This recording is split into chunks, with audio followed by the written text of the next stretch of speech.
Hey, how's it going, guys? My name is Dewey, and today we're going to talk about how sometimes spending more money on gym equipment might not make sense. Roll that intro.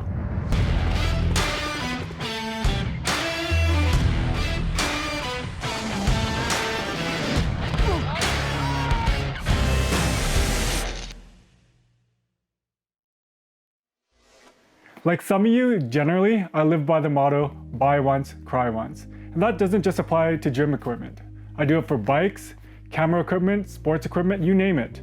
But at what point does spending more money not make any sense? As you may have noticed, I have the Rogue and Bells of Steel kettlebells here today, and we're going to be comparing them and seeing if spending the little bit extra money on the Rogue is worth it, or if you should save your money and go with the Bells of Steel. I'm sure some of you may have heard of the law of diminishing returns. If you haven't, it basically states that at some point, as you spend more money, you won't get much more increase in quality. And although that's quite true for many things, it's not actually what I want to talk about today. What if I told you that you could get the same product at a cheaper price? We see it every day in the electronics industry, food, sports, pretty much everywhere. The other day I bought a $15 HDMI capture card on Amazon, and it's been shown that that same capture card has been rebranded by bigger companies and sold for 5 times the price. So at what point should we be spending more money on the same product? So I came up with a list of 5 things that I think are really important if you're deciding if you should spend that little extra money. My first point is packaging. Nobody wants a product to come damaged. Even if the company has a very good warranty or customer service, you have to waste your time emailing them, waiting for a response, and then once the response goes through, shipping your product out, waiting for your product to get there, and then waiting for the new product to come. It just wastes a lot of time and nobody wants that. So one of the things I wanted to compare was the packaging of both the Rogue and Bells of Steel kettlebells. And fortunately, both of them do double boxer packages, and that's really nice to see, especially on the heavier weights.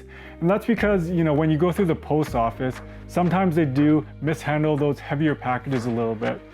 And it's nice to have that added security that that money you spend on those kettlebells are worth it because they're gonna come in one piece and not be damaged at all. So I wouldn't really hesitate to spend your money on either company. They come nicely packaged.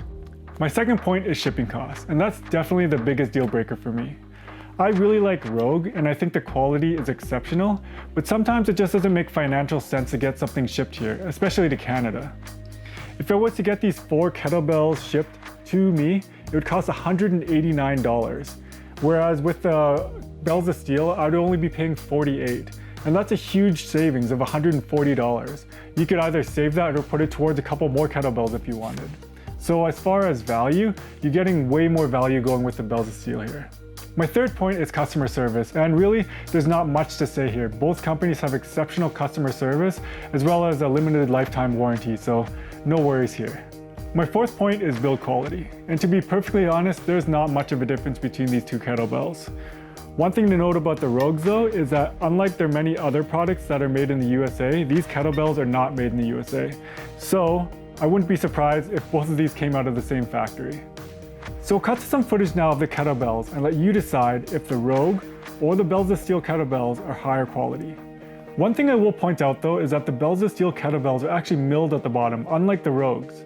And that's really nice to see because it allows them to have tighter tolerances on the weights. And that leads me on to my last point, weight accuracy. I know a lot of you guys don't care about a couple 100 grams, but I figured since I do have both identical sets here, I might as well weigh them out for you guys. So Bells of Steel claims that all of their kettlebells are within 300 grams of the claimed weight, whereas with Rogue, their tolerances are within plus or minus 3%. But what that tells me is that the heavier the kettlebell, the more the weight could be off by, if that matters to you. So now I'll go do the boring work and weigh out both of these sets of weights. I'll make a chart of my findings, and if you're interested, you can pause the video here and look at that information. So in conclusion, which kettlebell should you buy? If you want Rogue, just buy them. You'll be happier, and you're buying a quality product that will last you a lifetime. But if you want to save some serious cash, I'd seriously consider getting the Bells of Steel. As you've seen throughout the video, the quality is on par, and in some cases even better than that of Rogue. But that's it for me today. If you have any questions, you know where to ask them. And until next time, stay safe.